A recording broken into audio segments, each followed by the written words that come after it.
If you're going to be working on the parking brake on your newer Toyota or Lexus SUV or truck, you have to get this tool. This is going to make or break the job.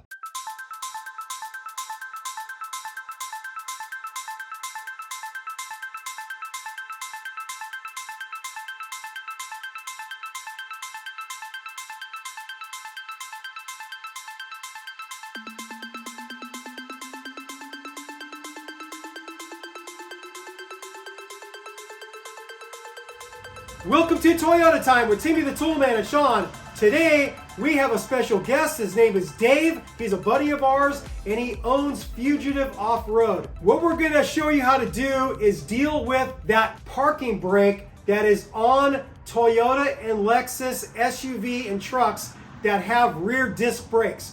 Basically, from about 2004 and onward, you have rear disc brakes and you have a drum parking brake. Disassembling and reassembling that parking brake can be very tedious and frustrating. Our first experience with that parking brake was helping out my coworker Carlos with a rear axle replacement on his 5th Gen 4Runner. We had to disconnect the parking brake so we can get the axle out. And then once we got the new axle in with the bearing and all the associated parts, we had to put that parking brake back together. And it was a really frustrating experience. Not so much the disassembly, but more so the reassembly because of how little space you have between the axle flange and the brake backing plate. In this video, we're gonna showcase a special service tool that we found available for sale, and it's going to make your life a lot easier. We're also going to show you some other tips and tricks along the way to make it easier for you, because this is one of those jobs where you wish you had like 5 hands available, but you only got 2 hands.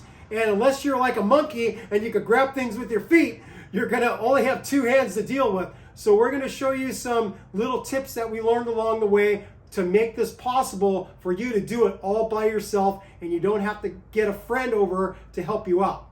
For the most part, these parking brakes could last the lifetime of the vehicle.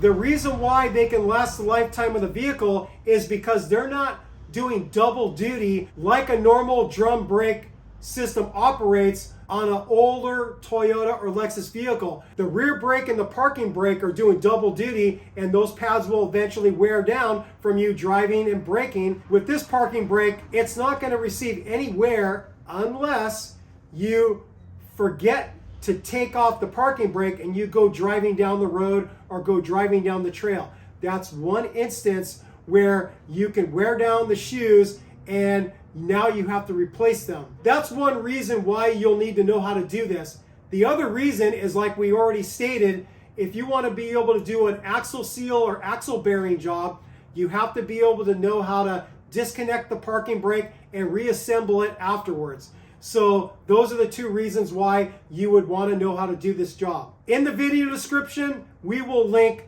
the shoes, we will link a lot of associated parts, anything that we think you might need to replace because maybe you live in the rust belts of the country and a spring rusts out, or a pin, any of those little associated parts that I think could rust out. I will provide a link in the video description for you. So in this video, we're not actually gonna replace the shoes because they're still in decent shape on Dave's 5th Gen 4Runner. But we are gonna go the whole 9 yards for you. We're gonna pretend that we're replacing them. So we're going to show you all the proper steps to disconnect the brake lever from the rear shoe and then get it onto the new shoe with the new horseshoe spring and shim, that sort of thing. So we're going to cover all that just in case you actually have to replace those shoes. Do not buy aftermarket shoes for this application. You will regret it big time. I've seen it now mess up a couple different people. One of them was Dave,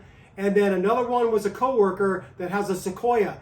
Those rear shoes weren't properly made and they're the wrong size. And when you go to get the rotor slid over the shoes, guess what? They don't fit. And now you're frustrated. You're trying to figure out where you went wrong.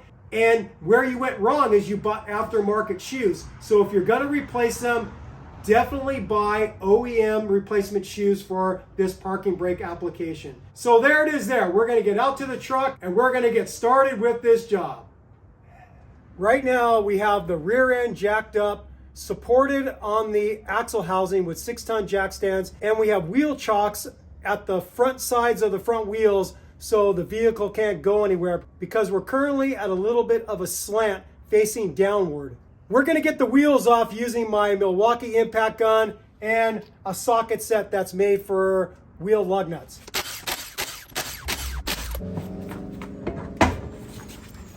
And we're going to do the same with the other side. Now that we have the wheels off, we're going to disconnect the brake caliper. It's held on with two 17mm pins. They're not actually a regular bolt, but it's a kind of a bolt / pin. I'm going to see if my little DeWalt gun is up to the task.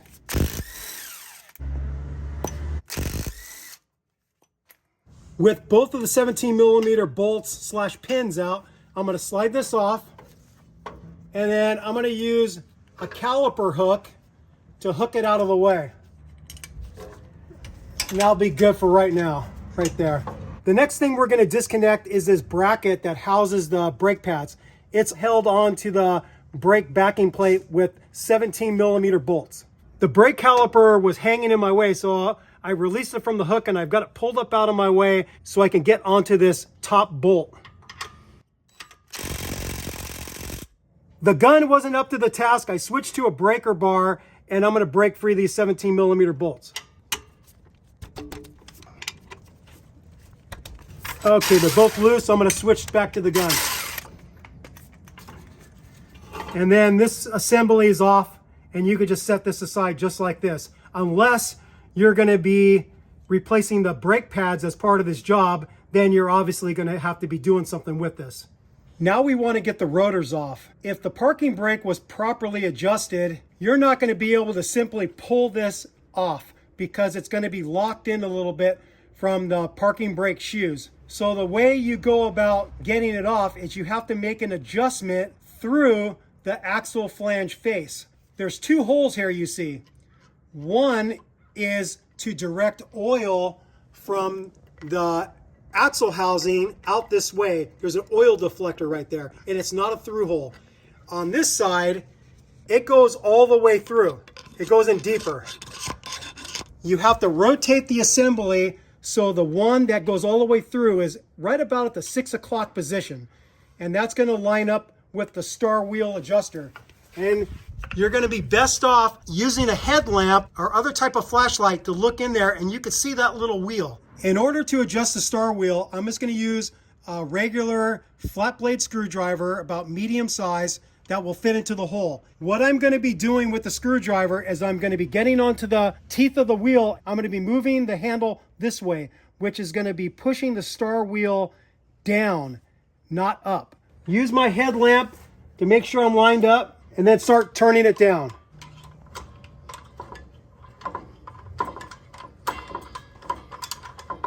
That's probably enough.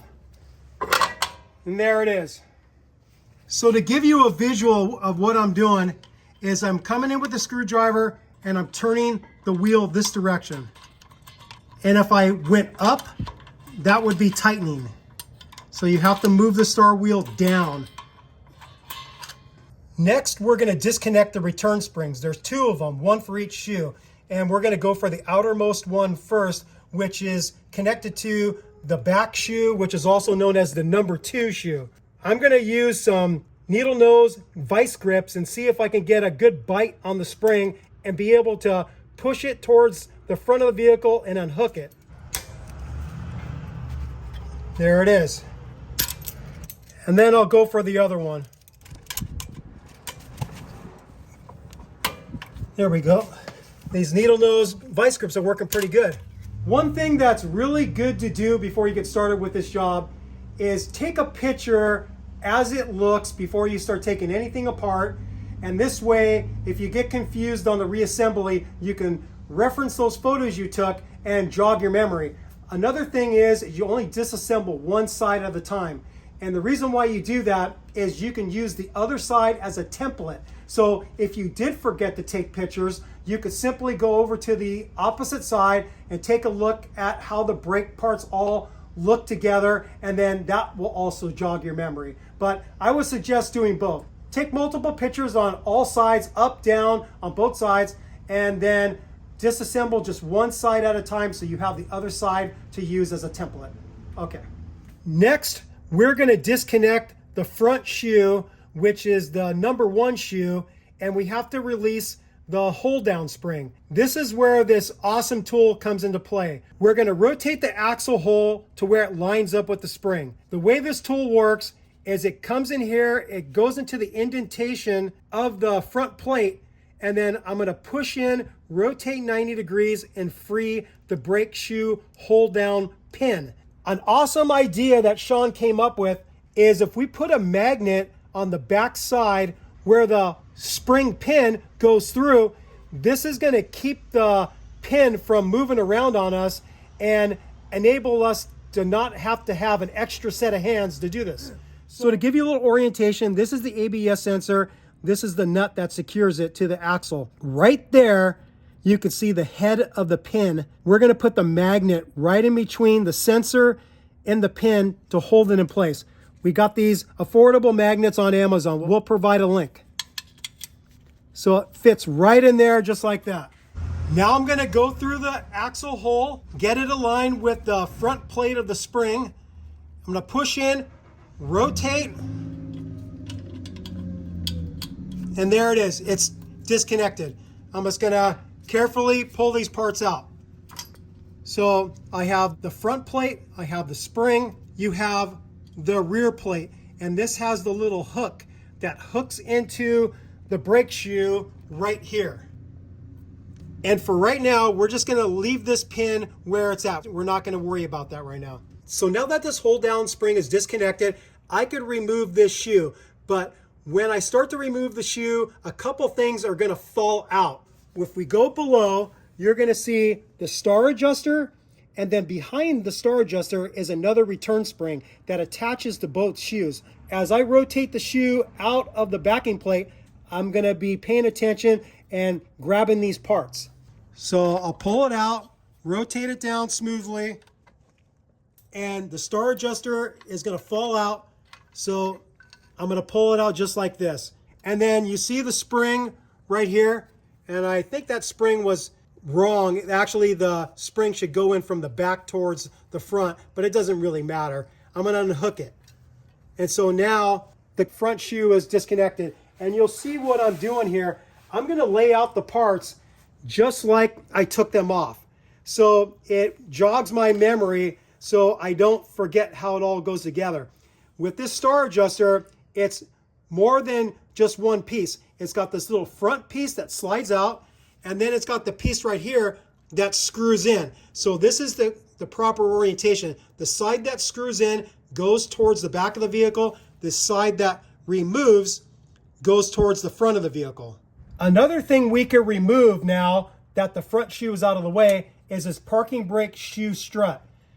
It goes in between both of the shoes, and it goes in this orientation. You could get this in backwards, so you want to pay attention. This little nub and this longer side face outward, and then the shorter side faces inboard. So it goes in just like that, and I'm going to lay this onto my rags in this orientation. And it's got a removable spring, so don't lose the spring.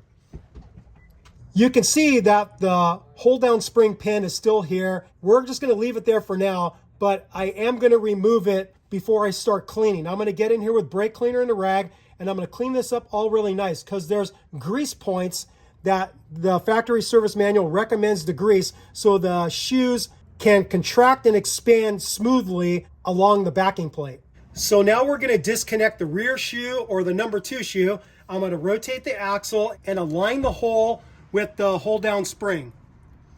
And it's going to be the same thing. I'm going to come in with this tool. We have another magnet behind the pin already, and I'm going to push in and twist. It looks like the magnet's not holding as well on the other side, so I have to hold my finger back here. And then twist, and then there it is. And it's the same style of parts. You have a top plate, you have the spring, And then you have the plate with the hook. Now I could simply remove the rear shoe. You'll see that it's captured here by the parking brake cable. I can get this spring disconnected. It hooks into the back of the shoe in the same spot as the other shoe. Now I want to release the parking brake lever from the parking brake cable. I'm simply just going to grab onto the cable end. I'm going to pull it towards me and it pops out. It's pretty damn easy. Maybe I'll show you that one more time so it's not so violent. So I'm just going to pull back and then lift up.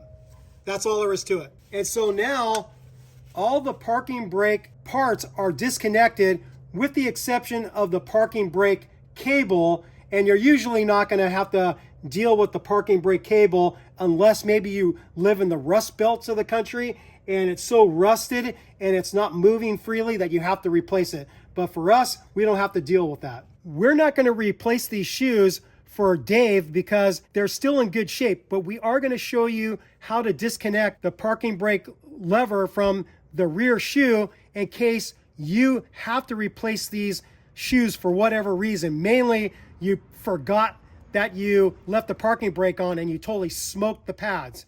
So we're going to take this over to the bench vise, and there's a horseshoe clip right here that we have to spread out and remove, and then there's a little shim underneath there.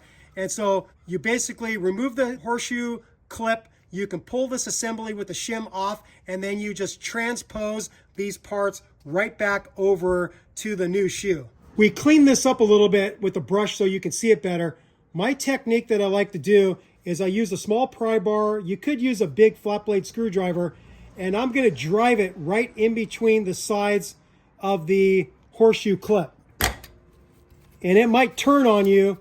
Just expect that. Okay, that's as far as I can go in this direction. Now what I do is I reorient the tool and I capture both sides with the pry bar, and I have to knock it in a direction where it will actually free itself. So I'm going to go down with it.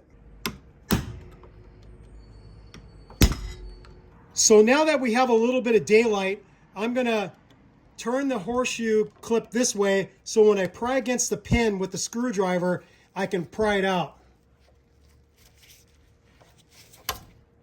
And it goes flying. So here's the horseshoe clip off. Right behind it is the shim, and I'm going to grab it with a magnet. It's a tiny little sucker right there, really thin. And Toyota has different width shims so you can get the optimal amount of space between the lever and the shoe. And they have a spec that it's got to be right about 0.25 millimeters or 9/1000ths of an inch. This is where you would now take off the parking brake lever. You would want to clean this up really well, and we're going to put some high temperature grease on that pin so this thing moves smoothly, and then we're going to reassemble it with the same shim and a new horseshoe clip.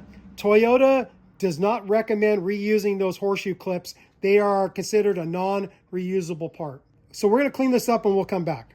The lubrication I like to use comes from CRC. It's a brake and caliper grease, synthetic. And let's just pretend that this is a new shoe that we are putting on. And I'm going to lubricate this pin. I'm also going to lubricate onto the actual lever itself.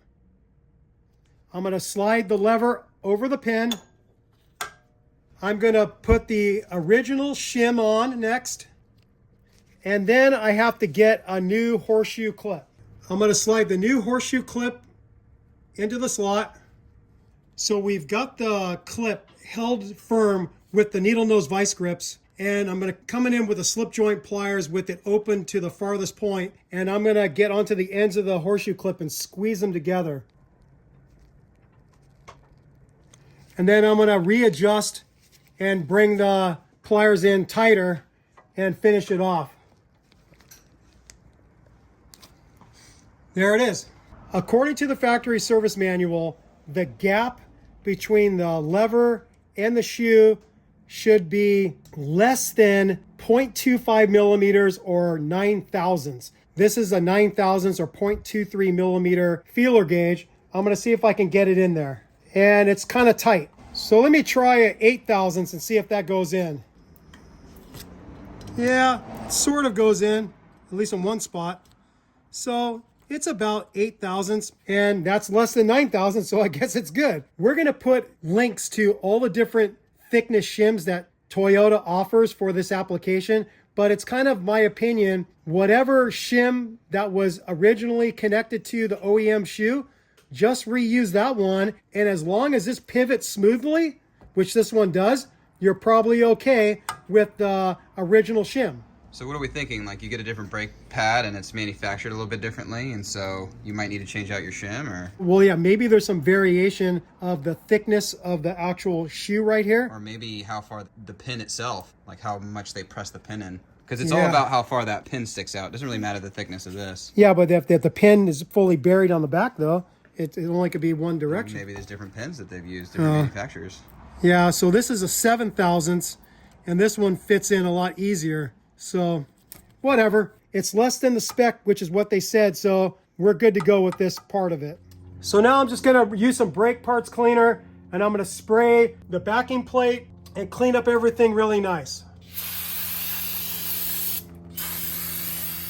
Along with cleaning up the backing plate with some brake cleaner and rags, I'm going to clean up some of the individual parts too, mainly the star adjuster, because you want this thing moving nice and freely. So I'm going to unscrew this, I'm going to pop this out, I'm going to clean up the parts, and I'm going to apply some of the caliper grease to this pin before I slide it back in, and I'm going to apply grease to these threads and then thread it back in. So this thing is functioning nice and smoothly. And then if you want, you could clean up the springs and the plates and all that other stuff if it's really dirty. So it's personal preference. This is the only thing I'm going to clean up really nice because all the other parts are pretty darn clean as is. So all the parts are cleaned up that I want to clean up. I greased some of the parts like the star adjuster. Now I'm going to apply grease to the backing plate.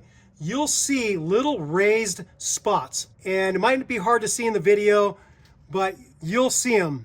And you're putting grease at all those spots. That's where the shoes will contact the backing plate, so they'll contract and expand smoothly against the backing plate. So I'm going to continue down this rear side. There's another one right here at the bottom, and then there's another one on the bottom here too, more towards the front. So we greased the 3 raised spots on either side, and then we greased both sides of this pin where the shoes contact. We're ready to connect the rear shoe. This rear hold down spring pin has a little dog leg here, it makes a U. And when you're reconnecting it, you want the bend to be facing towards the front of the vehicle. This is what we learned messing with these before. So keep it in this orientation, and you'll notice that the magnet is holding it there for us. This is helping us out a lot. So I've got my rear shoe with the lever connected. I'm going to reconnect the parking brake cable. So I grab the parking brake cable. I'm going to grab the spring with the needle nose pliers. I'm going to push upward and compress the spring. And then I'm going to come in with the parking brake lever and slide it in place and get it connected. So this is the way it should look. It should be able to rotate up like this.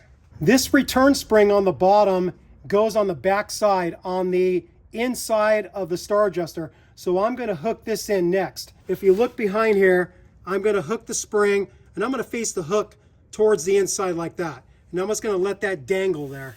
I'm going to rotate the shoe into position. I'm going to get the pin slid into this slot. Okay, it's in there. So remember, I told you about how the orientation of the bend of this pin needs to be pointing this direction. And because this outermost bend needs to fit in this slot right here, so it needs to be in that orientation for you to be able to compress the spring enough. And you'll notice that we have a little carpenter's clamp right here holding the shoe firmly up against the backing plate. So this is one less thing you have to worry about flopping around on you. So now I'm going to get this plate in position. We put a little caliper grease on this side of this plate with the hook, so hopefully it'll be less likely to flop around on us. I came up with a way to get this first plate onto the pin without dropping it. I got a long set of needle nose pliers. I'm going to come in from the front side, and then I'm going to transfer to this needle nose pliers and then see if I can get it in place. Okay, it's on there. Then we just have to hook it into the hole there. Okay, so that's finally in place, and I think that grease trick that Sean came up with is helping. I think I'm going to come in from the front also with the spring, with the long needle nose. I'm going to transfer it over to the other needle nose, and then I'm going to get it onto the pin also. You have to compress it a little bit to get it in place. Okay, that's in place. So now what I'm going to do is I'm going to come in with my flat blade screwdriver. I'm going to create a little space here and slide this plate into position. There we go. And then now what we have to do is come through the hole in the axle flange face and then capture that spring and then compress it and line up the pin with the outer plate. There we go. Finally. So this backside is a little bit of a test of patience. We practice a lot on the front side, and the front side is much easier. This backside is going to be your most trying thing. The pin wants to rotate on you. So again, the key is having a magnet holding that pin steady for you and holding the pin flush with the backing plate so you have enough pin to work with so you can get the plates and spring into position. So now I'll release this and we don't need that clamp anymore. Now we're going to get the parking brake strut into position. And remember, this is the correct orientation with the long side facing forward and this nub facing forward. The instructions don't say to lubricate this at all, but I'm going to go ahead anyways. I'm going to put a little bit of grease in here, and then I'm going to take the spring off and lubricate right here, just so when it interfaces with the shoe, there's less chance it's going to be squeaking. I'm going to fit it into the slot on the rear shoe, and it's just going to sit there just like that. Now I'm going to get the front shoe connected. I'm first going to attach this return spring right here and get that hooked up. Next, I'm going to get the star adjuster in position, and remember, the side that screws in faces towards the rear, and the side that pops off goes towards the front. And I also put a little bit of grease in this slot and this slot. I'm going to slide the star adjuster into position onto the rear shoe first, hold it there with one finger, and rotate this up, pulling on the spring a little bit and getting it over the star adjuster on this side. Have to line up the slot. I'm going to use a screwdriver to assist me, and see how now it's captured on the front shoe. So now the star adjuster is in position. The bottom return spring is in position. So now when I rotate the shoe up, I have to align the pin with this slot, and I also have to get that strut lined up with this part of the front shoe. So you have to do multiple things at one time. I'm going to see if I could use a screwdriver to lift this up into position and line it up while I rotate the shoe towards the other shoe. So the pin's lined up, the strut's not lined up just yet. Okay, that's looking pretty good. Now what I'm going to do to hold all this together is I'm going to use this clamp and see if I can clamp the shoes towards each other and hold everything together. So looking down below, I can see my star adjuster is properly attached to the bottom of both shoes. The return spring on the bottom is still connected to both shoes. That looks good. I have the shoes compressed in completely with my carpenter's clamp. And then now I just have to get the two plates and spring into position over that pin and get that connected. So now we're going to come in with the first plate with the hook. We've smeared a little bit of grease just like we did on the other one. I'm going to come in with some needle nose pliers and get this into position over the pin. Get it into the hole there. Okay, and the grease is helping stick it to the shoe. I'm going to come in with the spring, compress it and feed it in there. So I got it near the pin. I'm going to come in with a screwdriver, compress it a little bit, and then get it over the pin. There it is. And then now I'm going to come in with the outer plate. I'm going to use my screwdriver to assist me a little bit here. Get it in there. Compress it with the screwdriver a little bit. Okay, now it's in position. I'm going to come in with the special tool, capture it, and then I have to align the outer plate with the pin and then turn it. I'm applying a little pressure against the magnet to make sure that the pin's not moving on me. Okay, I'm through the outer plate. I'm going to twist it 90 degrees. And there it is. It's locked in. Lastly, we have to get the 2 return springs. Remember, the spring that attaches to the front shoe came off last, so it's going to go on first. So this shorter hook hooks into the pad right there, okay? And then the way you can get this stretched out and connected to this pin, you could try the vice grips again, but I'll show you a different technique. You grab a pretty skinny flat blade screwdriver, you hook it into the spring. I hook the end of the screwdriver on the pin and then I expand it and then get into position just like that.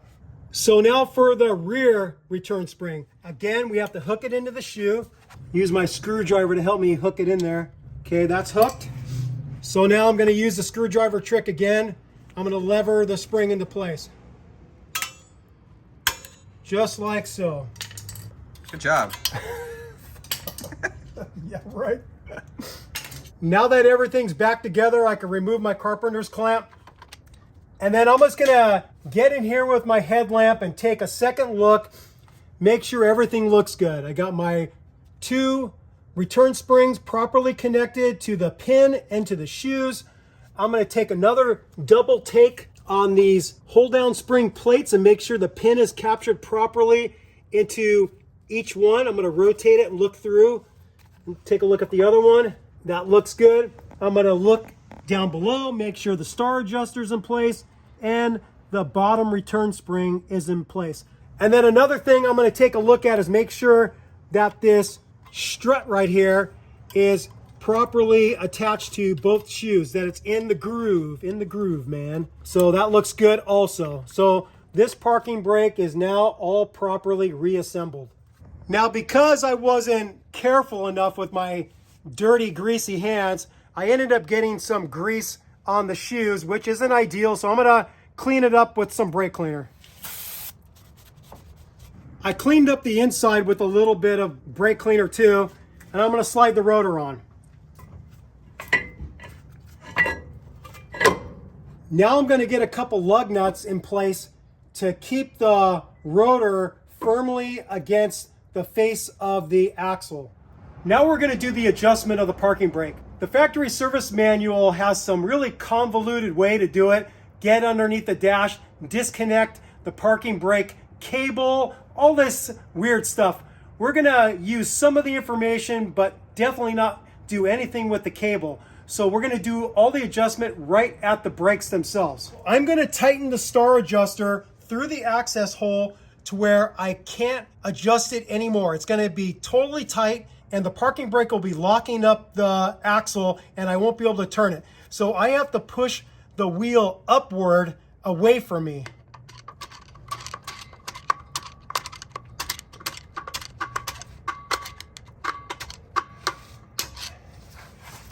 Okay, that's completely locked up. I can't move this. Now what I'm going to do is I'm going to release it by 8 clicks. Now, it might be hard to determine if it's actually turning when you're going in there, but you can kind of feel it. You're really not going to be hearing clicks. So now I'm going to start releasing it, and I'm going to be rotating the star adjuster downward.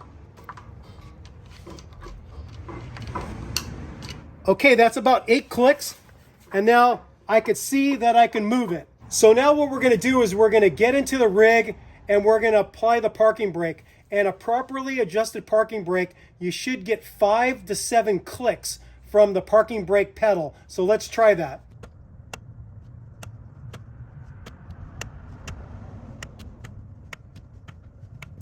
I counted like 12 clicks, 12 clicks. So that was about 12 clicks. We have to go tighter with the adjustment.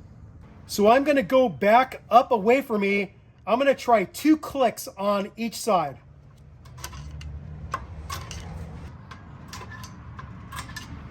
Okay, that was 2 clicks on each side. Now we're gonna recheck the pedal. When we first tested the pedal for how many clicks we were getting, with it backed off 8 clicks from fully tight, it was too loose.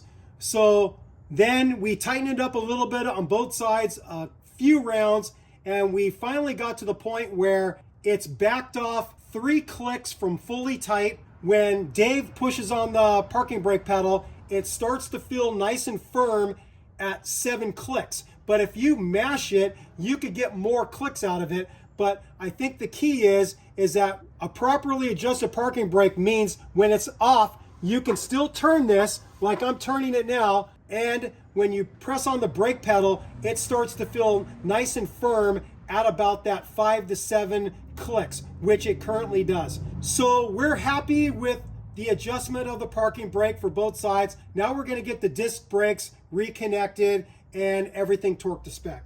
Before you put the bracket on with the pads over the rotor, you wanna make sure your rotor surface is clean. If your dirty hands got on the rotor surface, clean it up with some brake cleaner and a rag. Slide over the bracket with the pads, line up the holes and get the 2 bolts started. The torque spec for these 2 bolts is 74 foot-pounds.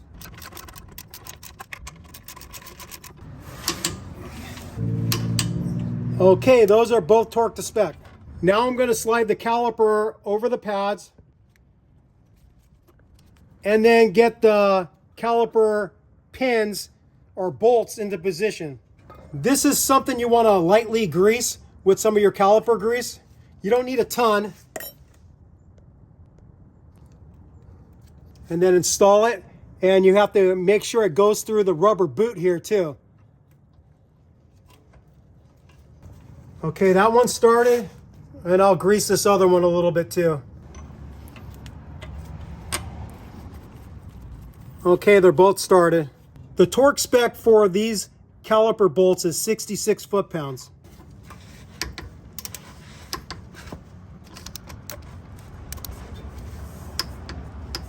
Okay, those are both torqued to spec.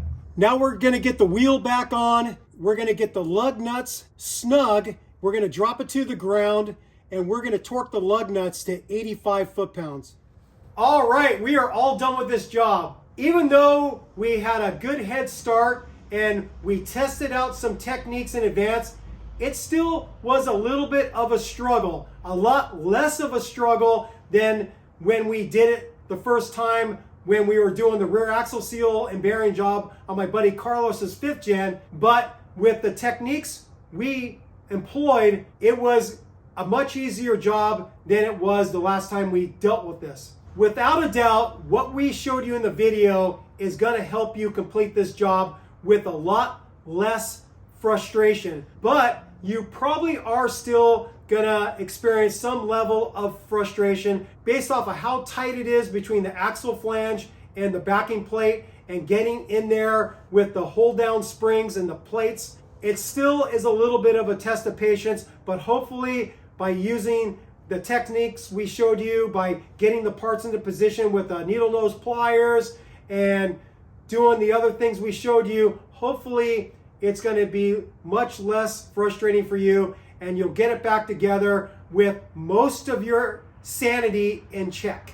With all that said, we thank you for watching Toy at a Time with Timmy the Toolman and Sean, and special guest Dave from Fugitive Off-Road.